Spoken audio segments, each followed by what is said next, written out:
هالو شوجر. خلينا نتكلم ان ساعات كتير في مواقف بتعدي علينا، خلاص احنا بنقرر بعدها ان احنا ما نتكلمش مع اللي قدامنا ده تاني، ما اديلوش فرصة تانية.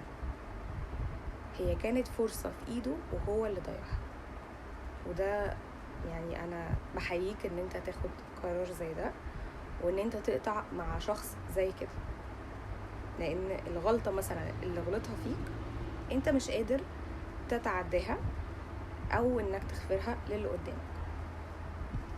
طيب في ناس تانية ممكن تدي فرصة تانية وتقول انا ممكن اعدي الغلطة دي، مع ان الغلطة دي اصلا ما ينفعش ان انت تتعداها تحت اي ظرف من الظروف.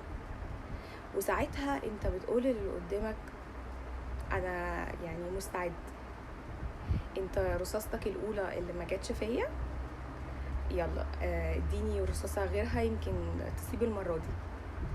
فليه يعني ليه تعمل كده في نفسك؟ ما تقولش ان اللي قدامك ممكن ان هو يتغير، هو عمل غلطة ما ينفعش ان انا اعديها. فنقطة كده من اول السطر، قافل الباب ده مرجعش افتحه مرة تانية.